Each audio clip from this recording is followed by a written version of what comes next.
Hello viewers, welcome back to Fazal Khan's tutorial. ఈరోజు ఈ వీడియోలో మనం బిజినెస్ ఎకనామిక్స్ యూనిట్ 2 గురించి నేర్చుకుందాం. ఇంకా నేను ఈ వీడియోలోనే యూనిట్ 3 అండ్ యూనిట్ 4 కూడా నేర్పించేస్తాను, ఎందుకంటే చాలా టైం తక్కువ ఉంది. నా వీడియో కోసం మీరు వెయిట్ చేస్తున్న చాలామంది, లేట్ అయిపోయింది ఆల్రెడీ. అందుకోసం ఈ వీడియోలోనే అన్ని యూనిట్స్ కవర్ చేద్దాం మనం. So what is demand and law of demand. Demand అంటే దేనికి అంటాం, అది చూద్దాం. దాని ముందు ఒకవేళ మీరు నా ఛానల్కి ఇప్పటివరకు సబ్స్క్రైబ్ చేయకపోతే ప్లీజ్ సబ్స్క్రైబ్ చేయండి. నేను వేరే వీడియోస్ కూడా తెలుగులో అప్లోడ్ చేస్తాను. లైక్ ఈ కామర్స్ ఉన్నది, అడ్వాన్స్ ఏమంటారు కాస్ట్ అకౌంటింగ్ ఉన్నది, కంప్యూటరైజ్ అకౌంటింగ్ ఉన్నది, అన్నీ నేను తెలుగులో అప్లోడ్ చేయడానికి ప్రయత్నిస్తాను. సో డిమాండ్ అంటే దేనికి అంటే మనం చూసుకుందాం. So it refers to the quantity of a good or service that consumers are willing and able to buy at different prices during a certain period of time. దేనికి అంటున్నాం మనం, కస్టమర్ ఎంత దూరం వరకు వెళ్తున్నాడు ఒక ప్రోడక్ట్ని కొనడానికి, ఒక సర్వీస్ని కొనడానికి. లైక్ ఒక ఎగ్జాంపుల్ తీసుకుందాం మనం. ప్రభాస్ మూవీ వచ్చింది, కొత్తగా రిలీజ్ అయింది, 50 రూపాయలు టికెట్ ఉంది దాన్ని, కానీ మన దగ్గర దొరకలేదు. కానీ బ్లాక్లో దానికి ఎంతకి, 1000 రూపాయలు, 2000, 3000కి అమ్ముతున్నారు. సో కస్టమర్స్ ఏం చేస్తున్నారు, 2000 అయినా 3000 అయినా వెళ్ళి కొంటున్నారు కదా. సో దానికి ఏమంటున్నాం మనం, డిమాండ్ అంటున్నాం. So it represents how much people want something and are able to afford it. People ఎంతవరకు వెళ్తారు ఏదైనా కొనడానికి అండ్ ఎంతవరకు అఫోర్డ్ చేస్తారు. సో లా ఆఫ్ డిమాండ్ అంటే దేనికి అంటున్నాం మనం, the law of demand states that A higher price leads to A lower quantity demanded and that A lower price leads to A higher quantity demanded. అంటే దేనికి అంటున్నాం మనం, లా of demand అంటే ఒకవేళ మనం హయ్యర్ ప్రైస్ ఉంటే దాని డిమాండ్ ఏమైపోతుందంట, తగ్గిపోతుందంట. ఇంకా ప్రైస్ తక్కువ ఉంటే ఏమైపోతుందంట, దాని ప్రైస్ ఏమో ఎక్కువ అవుతుందంట. సో మనం అకార్డింగ్ టు ఆల్ఫ్రెడ్ మార్షల్, చూడండి ఒక్కటే పేరు తీసుకున్న ఊరికి ఆల్ఫ్రెడ్ మార్షల్ అన్ని ఆన్సర్స్లో. సో ఆల్ఫ్రెడ్ మార్షల్ అన్నిటికీ ఏమో స్టేట్మెంట్స్ ఇచ్చిన ఆయనదే యూజ్ చేస్తే మీకు వేరే వేరే ఎకనామిక్స్ పేర్లు గుర్తుపెట్టే అవసరం ఉండదు. So according to Alfred martial, the greater the amount to be sold the smaller must be the price. అంటే దీనికి మళ్ళీ చూడు, ఇదే మాట ఇక్కడ డిఫరెంట్ వేలో చెప్తున్నాం. ఎక్కువ క్వాంటిటీస్ సేల్ చేయడానికి ఏమవుతుందంట, డిమాండ్ని ప్రైస్ ఏం చేయాలంట, తగ్గించాలంట. తగ్గితే ఏమవుతుందంట, క్వాంటిటీ ఏమో సోల్డ్ ఎక్కువ అవుతుంది అని చెప్పేసి చెప్తున్నారు ఆయన. Which it is offered. In other words, the amount demanded increases with a fall in price and diminishes with a rise in price. ఇక్కడ చూడు మళ్ళీ అదే సేమ్ చీజ్ చెప్తున్నాం మనం. డిమాండ్ ప్రైస్ ఒకవేళ ఫాల్ అయితే ఏమవుతుంది, డిమాండ్ ఏమో ఎక్కువ అవుతుంది, ప్రైస్ ఏమో ఏమంటారు ఎక్కువ అయితే డిమాండ్ ఏమో తగ్గిపోతుంది అని చెప్పేసి. నేను ఇక్కడ ఒక ఫార్ములా తీసుకున్న, mathematically it can be express as Q of X is equal to F of P of X. అంటే డిమాండ్ని మనం ఎలా క్యాలిక్యులేట్ చేస్తామంట, Q of X is equal to F of P of X. Q అంటే quantity demanded of a commodity, P of X అంటే price of the commodity. Demand curves and demand schedules are tool used to summarize the relationship between quantity demanded and price. అంటే demand curves and demand schedules అంటే టేబుల్స్ని అంటాం. దాంతో మనం ఏం చేయవచ్చు, summarise చేయవచ్చు మనం దేన్ని, డిమాండ్ని. సో ఇక్కడ చూడు, నేను ఒక గ్రాఫ్ వేసుకున్నా. సో ఇక్కడ 5 రూపీస్ ఉన్నప్పుడు ఎంత డిమాండ్ ఉండే, 500 యూనిట్స్ డిమాండ్ ఉండే. 10 రూపీస్ వేసుకున్నప్పుడు 400 ఉండే. నేను ఆ ప్రోడక్ట్ ప్రైస్ 15 చేస్తే 300 అయింది. 25 చేయంగానే ఎంత అయిపోయింది, 100. సో ఎలా ప్రైస్ ఇంక్రీజ్ అవుతుంది, అలా డిమాండ్ ఏమవుతుంది, డిక్రీజ్ అవుతూ ఉంది. సో మనం ఏమంటున్నాం, సో డిమాండ్ని ఇలా అంటాం. మీరు ఇక్కడ ఒక బాక్స్ వేసుకోండి, క్వాంటిటీ డిమాండెడ్, ఇక్కడ ప్రైస్ రాసుకోండి, ఇక్కడ క్వాంటిటీ డిమాండెడ్ రాసుకోండి. ఈ ప్రైజెస్ రాసినా కదా, ఇక్కడ ఆ ప్రైజెస్ రాయండి, ఇక్కడ ఏమో క్వాంటిటీ డిమాండెడ్ రాయండి. సో మీకు ఇక్కడ చూడు, మీరు చాలామంది కన్ఫ్యూజ్ అవుతారు. 5 దగ్గర 100 రాసి పెడతారు. 5 దగ్గర మీరు ఎంత రాయాలి, 500 రాయాలి. ఇక్కడ ఇంక్రీజింగ్ ఆర్డర్లో 500, 400, 300, 200, 100 డిక్రీజింగ్ ఆర్డర్లో వెళ్ళాలి. సో ఎక్సెప్షన్స్ ఏమున్నాయి, ఇది కూడా చాలా పెద్ద ఇంపార్టెంట్ ఆన్సర్. సో మీకు ఎక్సెప్షన్స్ వచ్చినా కూడా దాంట్లో ఏం అడుగుతారు, what is demand, law of demand and exceptions అని అడుగుతారు. సో అప్పుడు కూడా ఇవి రెండు రాసి నేను ఒకటే ఆన్సర్ని ఏం చేసిన, మొత్తం మిక్స్ చేసి రాసిన. ఏదైనా క్వశ్చన్ అడిగితే మీకు డిమాండ్ మీద రాయొచ్చు అని చెప్పేసి. సో ఎక్సెప్షన్స్ ఏమున్నాయి, here are some of the exceptions. గిఫ్ట్ అండ్ goods, luxury goods, speculative goods, necessities and ignorance or habit. So first, gift and goods. Gift and goods అంటే this law does not apply on the gift and goods.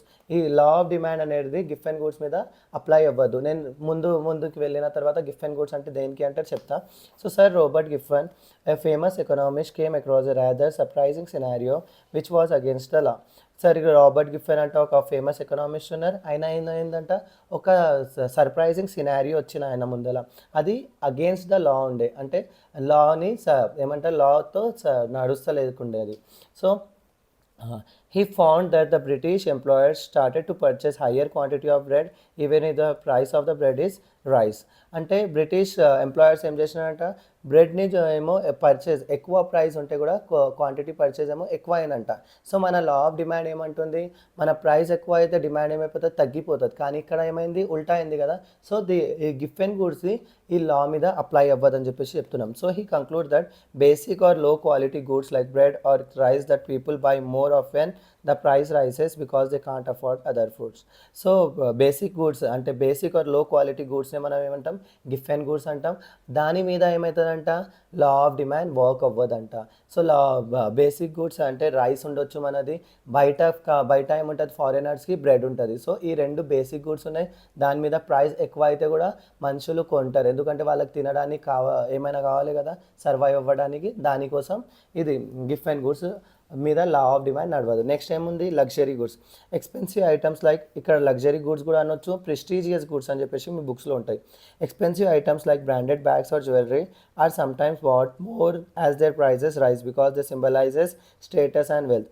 Luxury or prestigious goods ఏమో price ఎక్కువ అయినప్పుడు మనుషులు కొంటారు, ఎందుకంటే అది దానిది ఏం షో చేస్తుంది, వాళ్ళది స్టేటస్. అంటే వాళ్ళ దగ్గర ఎంత ఇన్కమ్ ఉంది, ఎంత వెల్త్ ఉన్నది, వాళ్ళు ఎంత రిచ్ పీపుల్ ఉన్నది అనేది తెలుస్తుంది. లైక్ చాలామంది ఏమో ప్రైస్ ఎక్కువ ఉన్న ఐఫోన్ కొంటారు comparing to Samsung phones, MI phones. ఎందుకంటే ఐఫోన్ ఏం సింబలైజ్ చేస్తుంది, స్టేటస్ సింబలైజ్ చేస్తుంది, ఇంకా వెల్త్ సింబలైజ్ చేస్తుంది. Speculative goods, when people expect prices to rise even higher in the future, they might buy more now even if the price is already high. Speculative goods అంటే దేనికి అంటున్నాం మనం, ఇప్పుడు ఒక ఎగ్జాంపుల్తో చెప్తాను నేను. ప్రైజెస్ ఎక్కువ అయినా కూడా మనుషులు ఏమంటారు, అది కొంటారంట. లైక్ ఇప్పుడు ల్యాండ్ ఉంది, ఎగ్జాంపుల్ ల్యాండ్ కరెంట్ ప్రైస్ ఏమో ఇంక్రీజ్ అవుతా ఉంది, కానీ ఫ్యూచర్లో దాని ప్రైస్ ఇంకా ఇంక్రీజ్ అవుతుంది. కరెంట్లీ ఇప్పుడు 10 అయింది, 11 అయింది, 12 అయింది, 13,000 అయింది, 14, 15 ఇలా థౌజండ్స్లో వెళ్తున్నాయి. అయితే కూడా మనుషులు ఏం చేస్తున్నారు, కొంటున్నారు, ఎందుకంటే ఫ్యూచర్లో దానికంటే ఎక్కువ అయిపోతుంది అని చెప్పేసి. లేకపోతే గోల్డ్ కూడా, బంగారం కూడా ఏం చేస్తారు, ఇప్పుడు ప్రైజెస్ ఎక్కువ అవుతున్నాయి అనగానే వెళ్ళి కొనేస్తారు, ఎందుకంటే దానికంటే ఎక్కువ అవ్వచ్చు, మనకు లాస్ ఎక్కువ అవ్వచ్చు అని చెప్పేసి ఇప్పుడే కొనేస్తారు. పెళ్ళిళ్ళు ఉన్నప్పుడు అలానే చేస్తారు కదా, ఎప్పుడు రేట్ తక్కువ ఉంది అంటే రేట్ ఇంక్రీజ్ అవుతుందని చెప్పగానే ఏం చేస్తారు, వెళ్ళి కొంటారు కదా. సో, అక్కడ కూడా మన లా ఆఫ్ డిమాండ్ వర్క్ అవ్వదు, ఎందుకంటే మన లా ఆఫ్ డిమాండ్ దేనికి అంటున్నాం మనం, ఎక్కడ ప్రైజెస్ ఎక్కువ అయితే అక్కడ డిమాండ్ ఏమో తగ్గిపోతుంది అని చెప్పేసి చెప్తున్నాం. కానీ ఇక్కడ గోల్డ్ దగ్గర అయినా ల్యాండ్ దగ్గర అయినా ప్రైజెస్ ఎక్కువ అవ్వగానే ఏం చేస్తారు, మనుషులు వెళ్ళి కొనేస్తారు, ఎందుకంటే అది ఫ్యూచర్లో ఇంకా ఎక్కువ అవుతుంది అని చెప్పేసి. దానికి మనం వేరే డిఫరెంట్ పేరు ఇచ్చినాం, స్పెక్యులేటివ్ గూడ్స్. నెక్స్ట్ నెసెసిటీస్ అంటే దేనికి అంటున్నాం మనం, ఏదైనా మెడిసిన్ ఉందనుకో, మనుషులకి మెడిసిన్స్కి ఎంత అయినా డబ్బులు అయినాయి వాళ్ళు పెడతారు, ఎందుకంటే జీవించాలంటే ఏం తినాలి, మెడిసిన్స్ తినాలి కదా. సో, మెడిసిన్స్కి కూడా ఈ లా ఆఫ్ డిమాండ్ వర్క్ అవ్వదు. నెక్స్ట్ ఏమో నేను ఏమంటున్నా, ignorance or habit. People might continue buying a product at higher prices if they don't notice the change. అంటే వాళ్ళు ఏమంటారు, ప్రైజెస్ని చెక్కే చేయరు, వాళ్ళు అలానే కొనేస్తారు, ఎందుకంటే వాళ్ళకి ఎట్లా అవసరం ఉందని చెప్పేసి. సో, దాన్ని కూడా లా ఆఫ్ డిమాండ్ అప్లై అవ్వదు. ఇంకొకటి ఏముంది, హ్యాబిచ్యువేటెడ్ ఉన్న థింగ్స్లో కూడా ప్రైజెస్ ఎక్కువ అయినా కూడా మనుషులు అది కొంటారు. ఎగ్జాంపుల్ తీసుకుంటాం మనం, మందుది ప్రైస్ ఎంత అయినా ఎక్కువ అయినా మందు తాగేటోళ్ళు ఏం చేస్తారంటే, మందు ప్రైస్ ఎక్కువ ఉన్నా కూడా అది ఏమంటారు, మందు కొని తాగుతారు, ఎందుకంటే వాళ్ళకి అలవాటు అయిపోయింది కదా. అలవాట్లు ఉన్న థింగ్స్ని ఏం చేస్తారు, ఎంత అయినా ప్రైస్ అయినా అది కొంటారు. సో, దీంతో సహా మన ఫస్ట్ ఆన్సర్ కంప్లీట్ అవుతుంది. ఇక్కడ ఫస్ట్ ఆన్సర్ అనేది మీకు దీంట్లో చూడు 2 ఆన్సర్స్ కవర్ చేయించేసిన నేను, లా ఆఫ్ డిమాండ్ ఇంకా ఏముంది మనది, ఎక్సెప్షన్స్. సో, నెక్స్ట్ ఆన్సర్ ఏమో కన్స్యూమర్ సర్ప్లస్ గురించి నేర్చుకుందాం మనం. Explain the reasons for downward slope curve. ఆ demand curve generally slopes downward from left to right. అంటే డిమాండ్ కర్వ్ ఏమో ఇక్కడ ఇలా డౌన్వర్డ్ అయిపోతుంది, ఇట్లా లెఫ్ట్ టు రైట్ కన్వర్ట్ అవుతుంది అంట. ద రీజన్స్ ఫర్ డౌన్వర్డ్, మనకి ఏం చెప్పేది ఉంది ఇక్కడ క్వశ్చన్లో ఏమి ఇచ్చినాడు, రీజన్స్ అడుగుతున్నాడు. సో, రీజన్స్ ఏమేమి ఉన్నాయి, law of diminishing marginal utility, law of demand, income effect, substitution effect, multiple uses. So, law of diminishing marginal utility అంటే దేనికన్నా, నేను మన ప్రీవియస్ వీడియోలో కూడా ఎక్స్ప్లెయిన్ చేసిన law of diminishing marginal utility అంటే దేనికి అంటున్నా మనం, నువ్వు ఎంత ఎక్కువ తిన్నావు ఒక ఏదైనా ప్రోడక్ట్నైనా, గూడ్స్ సర్వీస్ అయినా, దానికి ఏమవుతుందంట, వాల్యూ ఏమో తగ్గిపోతుందంట. As you consume more units of a good, the additional satisfaction you get from each unit decreases. To buy more, so చూడు ఎగ్జాంపుల్లో నేను ఏం తీసుకున్నా, ఇక్కడ ఒక slice of pizza, first slice of pizza ఏముంటుంది, మనకి చాలా సాటిస్ఫైయింగ్ ఉంటుంది, కానీ ఎక్కువ ఎట్లా మనం తింటూ ఉంటాం, దాని సాటిస్ఫాక్షన్ ఏమైపోతుంది, తగ్గిపోతుంది. సో, దాన్ని ఏమంటున్నాం మనం, diminishing marginal utility. So, to buy more consumers are willing to pay only at lower price. అంటే ఇక్కడ ఏమవుతుంది, కన్స్యూమర్ ఒకవేళ ఎక్కువ కొనాలంటే ఏదైనా థింగ్ వాళ్ళు ఏమడుగుతారు, డిస్కౌంట్ అడుగుతారు కదా. సో డిస్కౌంట్ అడుగుతారు అని చెప్పేసి ఇక్కడ రాసిన నేను, consumers are willing to pay only at lower prices. Next ఏముంది, law of demand. Law of demand అంటే ఇందాక చూసినాం కదా మనం, ఎప్పుడెప్పుడు ప్రైజెస్ ఎక్కువ అవుతుంది అప్పుడప్పుడు క్వాంటిటీ డిమాండ్ ఏమో తగ్గిపోతుంది. క్వాంటిటీ ఏమంటారు, ప్రైజెస్ తగ్గినప్పుడు క్వాంటిటీ డిమాండ్ ఏమైపోతుంది, ఇంక్రీజ్ అయిపోతుంది. అదే రాసిన నేను మళ్ళీ. నెక్స్ట్ ఏమో ఇన్కమ్ ఎఫెక్ట్. ఒకవేళ lower price in means consumer feel like they have more purchasing power, so they buy more vice versa. ఒకవేళ ప్రైస్ ఏమో తక్కువ ఉందనుకో, ఇన్కమ్ కూడా మ్యాచ్ అవుతుంది అనుకో, మనుషులు ఏం చేస్తారు, ఎక్కువగా కొంటారు. ఒకవేళ ప్రైస్ ఎక్కువ అయిపోయిననుకో మనుషులేమో కొనేది తగ్గిపోతుంది. సో దాన్ని ఏమంటున్నాం మనం, ఇన్కమ్ ఎఫెక్ట్ అంటున్నాం. Next substitution effect. Substitution effect అంటే దేనికి అంటున్నాం మనం, if the price of a product drops it becomes cheaper compare to other similar products, so people switch to it. అంటే ఏదైనా ప్రోడక్ట్ది సేమ్ సిమిలర్ ప్రొడక్ట్స్ ఉన్నాయి అనుకో, లైక్ వైజ్లిన్ ఉంది, బోరోప్లస్ ఉంది, నివియా ఉంది, ఇలాంటి ప్రొడక్ట్స్ ఉన్నాయి కదా, ఇవాళవి వింటర్ సీజన్లో ఇదే ఎక్కువ అవసరం ఉంటాయి. సో ఇవి మూడు కూడా వర్క్ చేసేది సిమిలర్. సో ఒకవేళ వైజ్లిన్ ప్రైస్ ఎక్కువ అయింది, బోరోప్లస్ తక్కువ ఉందనుకో, మనుషులు ఏం చేస్తారు, వైజ్లిన్ నుంచి వైజ్లిన్ యూజ్ చేసేటోళ్ళు కూడా బోరోప్లస్కి స్విచ్ అయిపోతారు, ఎందుకంటే తక్కువలో దొరికిపోతుందని చెప్పేసి. సో దాన్ని ఏమంటున్నాం మనం, సబ్స్టిట్యూషన్ ఎఫెక్ట్. నెక్స్ట్ ఏమో, these factors combine to make the demand curve slope downwards. Lower price leads to higher demand while higher price leads to lower demand.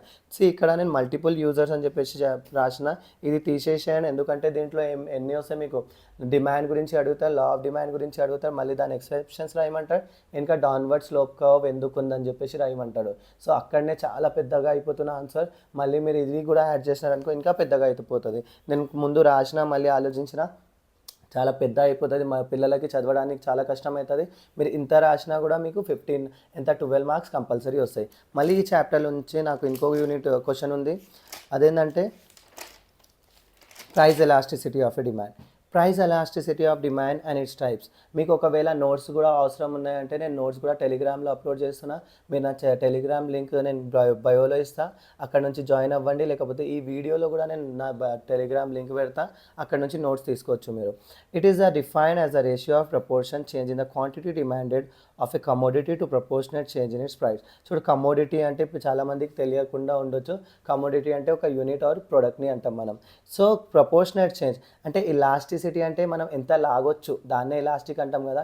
So ప్రైస్లో కూడా మనం ఎంత లాగొచ్చు, కస్టమర్ ఎప్పటి వరకు మనకు కొనొచ్చు, సో కొనడానికి ప్రయత్నించవచ్చు. సో ఎగ్జాంపుల్లో తీసుకుంటున్నా నేను, ఒక 10 రూపీస్దేమో కోకోనట్ ఆయిల్ బాటిల్ ఉందనుకో, ఆ కోకోనట్ ఆయిల్ బాటిల్ మనం ఎంతవరకు రేట్ ఎక్కువ చేస్తే ఏమంటారు అది అమ్మిపోతుంది. లైక్ 10 ఉంటే అమ్ముతుండే, క్వాంటిటీ డిమాండ్ కూడా ఎక్కువ ఉండే, 12 ఉంటే కూడా డిమాండ్ తగ్గుతుంది కానీ అమ్మడానికి ఛాన్సెస్ ఉన్నాయి, అవి సేల్ అవుతున్నాయి. 14 ఉన్నా సేల్ అవుతున్నాయి, 15 ఉన్నా సేల్ అవుతున్నాయి. కానీ నేను ఆ బాటిల్ ప్రైస్ 20 చేసిన, అప్పుడు ఏమైపోయింది, అది సేల్ ఆగిపోయింది అనుకో. సేల్ ఆగిపోతే ఏమవుతుంది, ప్రైస్ ఎలాస్టిసిటీ మనది తగ్గిపోతుంది కదా. సో ఆ 20 రూపీస్ మన 20 కంటే తక్కువ ఏం పెట్టినుంటే 16 రూపీస్, అక్కడ కూడా సేల్ అయితే మనం అదే లాస్ట్ ప్రైస్, దానికంటే ఎక్కువ ప్రైస్ పెడితే మన ప్రొడక్ట్స్ అమ్మపోవు. సో మనం ఏం చేస్తాం, మళ్ళీ 20 నుంచి మళ్ళీ తగ్గిచ్చేస్తాం, ఎందుకంటే అక్కడ నుంచి మన ప్రైస్ ఎలాస్టిసిటీ ఎక్కువ పోతలేదని చెప్పేసి. సో చూడు, mathematically it can B represented as epsilon P is equal to proportionate change in the quantity demanded of a product divided by proportionate change in the price of the commodity. చూడు, ఇది కూడా రెండు things నేను ఇక్కడ నుంచి రాసిన, proportionate change in the quantity demanded of a commodity పైన రాసిన, కింద ఏమో proportionate change in price of the commodity. Ratio అంటే దేనికి అంటున్నాం, ఈ డివైడింగ్ లైన్కి అంటున్నాం మనం. Epsilon P is equal delta, the ట్రయాంగిల్కి ఏమంటారు మీరు, delta Q by Q1 by delta P by P1. ఈ డెల్టా అనేది మనం ఏదైనా చేంజ్ గురించి చెప్పాలనుకో దాని మీద ముందర ఏం రాస్తాం, మనం డెల్టా రాస్తాం.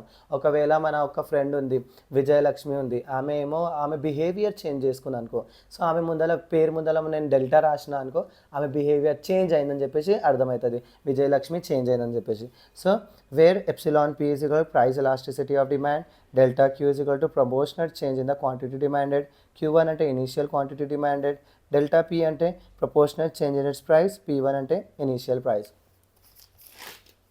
Next consider a demand schedule. So టేబుల్ని మనం ఏమంటున్నాం, డిమాండ్ స్కెడ్యూల్ అంటున్నాం. 10 of P1 is equal to 4 of quantity demanded. అంటే 10 ప్రొడక్ట్స్ 10 రూపీస్ ప్రైస్ అయితే క్వాంటిటీ ఎంత ఉండే, 4 వరకు అమ్మబోతుండే. 12 ప్రైస్ చేయగానే అది ఏమైంది, క్వాంటిటీ డిమాండెడ్ తక్కువ అయిపోయింది, 3 అయిపోయింది అది. సో డిమాండ్ కర్వ్ మనది చూడు, మళ్ళీ అదే సేమ్, 4 దగ్గర 10, 12 ప్రైస్ దగ్గర 3. So types of price elasticity of demand. Types of price elasticity of డిమాండ్లో మీరు ఒక్క ఆన్సర్ ఇది ఇంత చదువుకుంటే మొత్తం రాయొచ్చు మీరు. A commodity is said to have perfectly elastic demand when no reduction in price is required to cause an increase in the quantity demanded. అంటే దేనికి అంటున్నాం మనం, మన ప్రైస్లో రిడక్షన్ చేయకపోయినా కూడా మన క్వాంటిటీ డిమాండెడ్ని ఏమవుతుంది, ఏం ఫరక్ అవుతలేదు, క్వాంటిటీ డిమాండ్ అంతే ఉందనుకో, దాన్ని ఏమంటున్నాం మనం, పర్ఫెక్ట్లీ ఇలాస్టిక్ డిమాండ్ అంటున్నాం. నెక్స్ట్ కేసు ఏముంది, perfectly inelastic demand. Perfectly inelastic demand అంటే మనం లార్జ్ చేంజ్ చేస్తున్నాం ప్రైస్లో, అయితే కూడా డిమాండ్ అనేది సేమ్ ఉంది, no change in the demand ఉంటే దాన్ని ఏమంటున్నాం మనం, పర్ఫెక్ట్లీ ఇన్ఇలాస్టిక్ డిమాండ్. మళ్ళీ యూనిటరీ ఇలాస్టిక్ డిమాండ్ అంటే ప్రైస్ ఏమో మనం ఒక 10 రూపీస్ చేంజ్ చేసినాం అనుకో, 10 రూపీస్ మనకి ఏమవుతుంది, డిమాండ్లో కూడా చేంజ్ అవుతుంది, 10 యూనిట్స్ డిమాండ్లో కూడా చేంజ్ అవుతుంది. సో ఎంత చేంజ్ చేసినాం అంతే సేమ్ చేంజ్ అవుతుంది అనుకో డిమాండ్లో కూడా, దాన్ని ఏమంటున్నాం మనం, unitary elastic demand. Equal change in the ఏమంటారు price, then equal change in the quantity demanded. Next ఏముంది, relatively elastic demand. A commodity is said to have relatively elastic demand when a small change in the price of the commodity, అంటే small change చేసిన మనం price of the commodity, then it leads to large change in the, కొంచెం నేను 10 rupees ప్రైస్లో change చేస్తే నాకు యూనిట్స్లో ఏమైపోయింది, ఒక 20 యూనిట్స్ది తగ్గిపోయింది క్వాంటిటీ డిమాండ్. సో దాన్ని ఏమంటున్నాం మనం, రిలేటివ్ ఇలాస్టిక్ డిమాండ్. మళ్ళీ ఏముంది, రిలేటివ్ ఇన్ ఇలాస్టిక్ డిమాండ్. మనం లార్జ్ చేంజ్ చేసిన ప్రైస్లో అయితే కూడా క్వాంటిటీ డిమాండ్ ఏమో తగ్గింది, అంటే కొంచెమే తక్కువ అయింది, సో దాన్ని ఏమంటున్నాం మనం, రిలేటివ్లీ ఇన్ ఇలాస్టిక్ డిమాండ్. దీంతో మన యూనిట్ 2 రెండు మోస్ట్ ఇంపార్టెంట్ క్వశ్చన్స్ కంప్లీట్ అవుతున్నాయి. ఒకవేళ మీకు ఇంకో వేరే ఆన్సర్స్ కూడా చదువుకునేది ఉంటే చదువుకోండి, కానీ ఫస్ట్ ప్రిఫరెన్స్ ఈ రెండు ఆన్సర్స్కి ఇచ్చి వేరే ఆన్సర్స్ చదవండి.